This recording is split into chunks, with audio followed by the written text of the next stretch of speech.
রবিবার চুঁচুড়া ব্লক তৃণমূল কংগ্রেস সভাপতি তাপস চক্রবর্তী ও তৃণমূল যুব কংগ্রেস সভাপতি বীরেন্দ্র কুমার খাঁড়া ও সমস্ত শাখা সংগঠনের আহ্বানে দিকসুই অঞ্চলের তারাগুন ফুটবল মাঠে শুভ বিজয়া সম্মিলনী অনুষ্ঠান হয়ে গেল। উদ্বোধক হিসেবে উপস্থিত ছিলেন হুগলি শ্রীরামপুর সাংগঠনিক জেলা তৃণমূল কংগ্রেসের চেয়ারম্যান ধনিয়াখালীর বিধায়ক অসীমা পাত্র, জেলা পরিষদের সভাধিপতি রঞ্জন ধারা। এছাড়াও উপস্থিত ছিলেন হুগলি শ্রীরামপুর সাংগঠনিক জেলা তৃণমূল কংগ্রেস সভাপতি অরিন্দম গুইন বুবাই, চুঁচুড়ার বিধায়ক অসিত মজুমদার, বলাগড়ের প্রাক্তন বিধায়ক অসীম মাঝি, গোঘাটের প্রাক্তন বিধায়ক ও জেলা পরিষদের সদস্য মানস মজুমদার, তৃণমূল যুব কংগ্রেসের জেলা সভানেত্রী প্রিয়াঙ্কা অধিকারী, INTTUCর জেলা সভাপতি মনোজ চক্রবর্তী, জেলা পরিষদের সদস্যা পাপিয়া ঢক, মৌসুমী ঘোষ, কর্মাধ্যক্ষ নির্মাল্য চক্রবর্তী, জেলা নমশূদ্র ও মতুয়া সংগঠনের সভাপতি অসীম রায়, বাঁশবেড়িয়া পৌরসভার ভাইস চেয়ারম্যান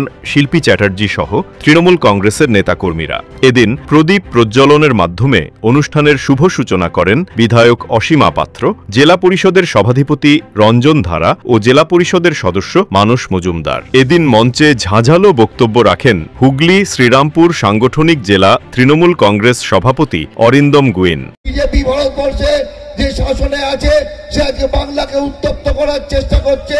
আবার মায়েদের খেটে খাওয়া যারা শ্রমিক, কৃষক, যারা 100 দিনের কাজ করেছে তাদের টাকা বন্ধ করে রেখেছে এই বিজেপি। আর এই সেই টাকা দিয়েছে মমতা বন্দ্যোপাধ্যায়, যে আবাস যোজনার টাকা, যে টাকা বন্ধ করে রেখেছে বিজেপির সরকার, সেই টাকা দিচ্ছে মমতা বন্দ্যোপাধ্যায়। আজকে আমার বাড়ির মেয়েটা কি পড়াশোনা করবে, তার জন্য কন্যাশ্রী প্রকল্প দিচ্ছে মমতা বন্দ্যোপাধ্যায়, রূপশ্রী প্রকল্প দিচ্ছে। আপনার বাড়ির মেয়েটার বিয়ে হচ্ছে না, তার বিয়ে দিতে গেলে কারোর কাছে হাত পাততে হবে না। মমতা বন্দ্যোপাধ্যায় আছে সেই রূপশ্রী প্রকল্পের মাধ্যমে 25,000 টাকা আমার বাংলার মেয়েদের হাতে, তার বাবা মার হাতে তুলে দিচ্ছে। একের পর এক স্বাস্থ্যসাথী থেকে খাদ্যসাথী, আবার বিনা পয়সায় চাল, সমস্ত দিচ্ছে মমতা বন্দ্যোপাধ্যায়। একদিকে বাংলার মানুষকে ভালো রাখার চেষ্টা, আর একদিকে দেখুন বিজেপি চেষ্টা করছে প্রতিনিয়ত বাংলার গ্রাস, মানুষের গ্রাস কেড়ে নিতে। তাদের জবাব দিতে হবে 2026-এ। দেবেন তো আপনারা জবাব? দেবেন তো? যে মানুষটা ফল দেয়, ফুল দেয়, চাওয়া দেয়, যে গাছ, তাকে রক্ষা করার দায়িত্ব আমাদের। আর মমতা বন্দ্যোপাধ্যায়, তৃণমূল কংগ্রেস সেই গাছ হয়ে আছে পশ্চিম বাংলার মানুষের মাথার ওপর, আর তার ছাওয়া দিচ্ছে বাংলার মানুষকে। আর ফল ফুল হচ্ছে তার দেয়া প্রকল্প, প্রত্যেক বুথে 10 লক্ষ টাকা করে। এদিনের মঞ্চ থেকে SIR এর ভয়াবহতা নিয়ে সাধারণ মানুষদের সতর্ক করলেন মানস মজুমদার। আহ্বান জানিয়েছি, আপনারা সবাই উপস্থিত হয়েছেন। আপনাদের সকলকে এই শুভ বিজয়ার প্রীতি শুভেচ্ছা, অভিনন্দন। দেখুন যে গুরুত্বপূর্ণ একটা পরিস্থিতিতে আমাদের পূর্ববর্তী বক্তারা তাদের বক্তব্য এখানে পেশ করে গেছে। ইতিমধ্যে আপনারা দেখতে পেয়েছেন যে আমাদের পার্শ্ববর্তী রাজ্য বিহার, সেই বিহারে SIR এর নামে প্রায় 47 লক্ষ লোকের নাম ভোটার লিস্ট থেকে বাদ গেছে। এবং এই দিকে মায়েরা রয়েছে, এবং সামনেও একটা বড় অংশ মায়েরা রয়েছেন। মায়েরা আমাদের দলের, অন্তত তৃণমূল কংগ্রেসের একটা অন্যতম প্রধান শক্তি। আমরা বিহারের যে SIR এর যে ফাইনাল লিস্ট, সেই ফাইনাল লিস্ট যদি আমরা লক্ষ্য করি, সেখানে 47 লক্ষের মধ্যে 22 লক্ষের মতো মহিলা ভোটারের নাম বাদ গেছে। মায়েরা যারা সামনে রয়েছেন একটু ভালো করে শুনবেন। বিহারে যে SIR নিয়ে আমাদের রাজ্যের মুখ্যমন্ত্রী মমতা বন্দ্যোপাধ্যায় বারবার বলছেন যে SIR বিহারে যেভাবে বৈধ ভোটারের নাম বাদ দিয়েছে, এই রাজ্য বিজেপি চেষ্টা করছে বৈধ ভোটারের নাম বাদ দিতে। বিহারে 22 লক্ষ বৈধ ভোটারের নাম বাদ দিয়েছে যারা মহিলা। টোটাল 47 লক্ষ ভোটারের নাম বাদ গেছে, তার মধ্যে 22 লক্ষ মহিলা, আপনারা মায়েরা, এবং 6 লক্ষ মুসলিম ভোটার। এর বাইরে অন্যান্য সম্প্রদায়ের যারা ভোটার তাদের নাম বাদ গেছে। এবং এই বাদ যাওয়ার সংখ্যা কারা, আমরা সুপ্রিম কোর্টের যে হিয়ারিংগুলো, সেই হিয়ারিংগুলো দেখেছি যে নির্বাচন কমিশন তারা পরিষ্কার করে বলতে পারছে না এই 47 লক্ষ ভোটারের নাম তারা কিভাবে বাদ দিয়েছে। এবং আমরা এটাও দেখেছি যে সেই 47 লক্ষের মধ্যে যাদেরকে মৃত ভোটার দেখানো হচ্ছে, তাদের অনেকে সামনে এসে বলছে যে আমরা মারা যাইনি, আমরা বেঁচে আছি। সুপ্রিম কোর্ট বারবার বলেছে যে আধার এবং ভোটার দুটোকে যদি প্রয়োজনীয় নথির সাথে যোগ করা যায়। আমরা শেষ পর্যন্ত দেখলাম নির্বাচন কমিশন কোনোভাবে মানতে রাজি নয়। শেষ পর্যন্ত নির্বাচন কমিশন অর্ডার দিয়েছে অবশ্যই আধারকে 11টা ডকুমেন্টের সাথে যোগ করতে হবে এই SIR প্রক্রিয়ায়। আমরা বাংলায় SIR সম্পূর্ণ করার নির্বাচন কমিশনের যে টিম এসেছিল, সেই টিম সর্বশেষ যে নির্দেশ দিয়ে গেছে, সেখানে সুপ্রিম কোর্টের নির্দেশ তারা সম্পূর্ণরূপে মানছে না। তারা বলছে আধারকে আপনারা নিতে পারেন, কিন্তু তার সাথে অন্যান্য 11টা ডকুমেন্টসের যে কোনো একটা থাকতে হবে। আমরা মনে করি যেভাবে বিহারে এসআইআর হয়েছে, যেভাবে জীবিত লোককে মৃত বানানো হয়েছে, যেভাবে অগণিত মায়েদের নামকে বাদ দেওয়া হয়েছে, এই রাজ্যের বিরোধী দলনেতা শুভেন্দু অধিকারী এবং তাদের মন্ত্রী শান্তনু ঠাকুর তারা দুজনেই বলেছে এই রাজ্যে এসআইআরে আমরা 1 কোটির উপরে মানুষের নাম, ভোটারের নাম আমরা বাদ দেব। আমাদের এখান থেকেই সন্দেহ হয়, আমরা বিহারে দেখেছি যে একটা জেলায় প্রায় 80 লক্ষ ভোটারের নাম চিঠি করে নির্বাচন কমিশনকে বাদ দেওয়ার জন্য চিঠি করেছিল বিজেপির এক মন্ত্রী, আমরা এটা বিহারে দেখেছি।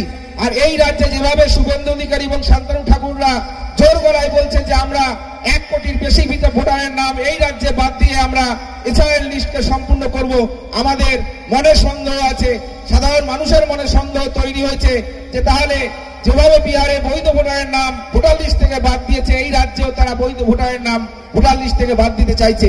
এখানে আদিবাসী, মুসলিম, জেনারেল কাস্ট, এসসি, এসটি সবাই আপনারা এখানে উপস্থিত আছেন। আমরা শুধু বলতে চাই আমাদের দলের নেত্রী মমতা বন্দ্যোপাধ্যায়, আমাদের দলের নেতা অভিষেক বন্দ্যোপাধ্যায় দুজনেই বলছে এসআইআর সম্বন্ধে, আমাদের এসআইআর বিরুদ্ধে আমাদের কোনো অভিযোগ নেই, কিন্তু এসআইআর এর যে প্রক্রিয়া, যে প্রক্রিয়া এসআইআর বিহারে আমরা দেখেছি, সেই প্রক্রিয়া এসআইআর হলে তৃণমূল কংগ্রেসের অবশ্যই বিরোধিতা আছে। এসআইআর এমন একটা প্রক্রিয়া যে প্রক্রিয়ায় খুব কম সময়ের মধ্যে এসআইআর করা সম্ভব হয় না, অনেক সময় ধরে এসআইআর করতে হয়, যেখানে বাড়ি বাড়ি গিয়ে সার্ভে করতে হয়, প্রত্যেকটা বাড়িতে যারা সদস্য সংখ্যা, সেই সদস্য সংখ্যা না থাকলে পরে তারা কোথায় থাকে সেটাও খতিয়ে দেখতে হয়। কিন্তু যে 2 মাসের মধ্যে এসআইআর করার কথা বলছে নির্বাচন কমিশন, এবং যেভাবে বিজেপির নেতারা বলছে যে আমরা 1 কোটির বেশি ভোটারের নাম আমরা এই রাজ্যে বাদ দেব, আমরা সেখানে বিজেপির সাথে নির্বাচন কমিশনের আতাতের গন্ধ পাচ্ছি। তারা চক্রান্ত করছে এই রাজ্যে যারা বৈধ ভোটার, বিশেষ করে মহিলাদের নাম, মায়েরা এখানে রয়েছেন, আপনারা লক্ষ্মী ভান্ডার পান, আমরা জানি তারা যেহেতু বিহারে 22 লক্ষ মহিলার নাম বাদ দিয়েছে, এই রাজ্য মহিলারা একটা বড় অংশ মহিলার নাম বাদ দিতে চাইছে, কারণ মহিলারা বেশিরভাগ তৃণমূল কংগ্রেসকে সমর্থন করে, মমতা বন্দ্যোপাধ্যায়কে সমর্থন করে। তাই আজকের এই বিজয় সম্মেলনে যারা এসেছেন তাদের সকলের কাছে আবেদন করব, সজাগ থাকবেন, সচেতন থাকবেন। দলের যারা নেতৃত্বরা বিভিন্ন এলাকা থেকে আমাদের দলের কর্মীদের সংগঠিত করে নিয়ে এসেছেন, তাদের সকলের কাছে আবেদন থাকবে, দলের নেতা অভিষেক বন্দ্যোপাধ্যায় এবং নেত্রী মমতা বন্দ্যোপাধ্যায় একযোগে বলে দিয়েছেন কোনো একটা জায়গায় একজনও বৈধ ভোটারের নাম বাদ গেলে সেই এলাকার বিজেপির যারা নেতৃত্ব আছে, যারা বৈধ ভোটারের নাম বাদ দিতে চাইছে, তাদেরকে আমরা ঘর থেকে বেরোতে দেব না। সজাগ থাকবেন, সচেতন থাকবেন, কোনোভাবে বৈধ ভোটারের নাম আপনারা বাদ দিতে দেবেন না। নির্বাচন কমিশনের হয়ে যারা কাজ করবে, যে বুথে কাজ হবে সেই বুথে আমাদের দলের নেতারা নির্বাচন কমিশনের লোকের সাথে মানুষের বাড়িতে বাড়িতে যাবেন, যাতে মানুষকে ভুলভাবে প্রভাবিত করতে না পারে, মানুষের নাম বৈধ ভোটারের নাম বাদ দিতে পারে। তাই আজকে আমরা সবাই এখানে বিজয় সম্মেলনীতে মিলিত হয়েছি।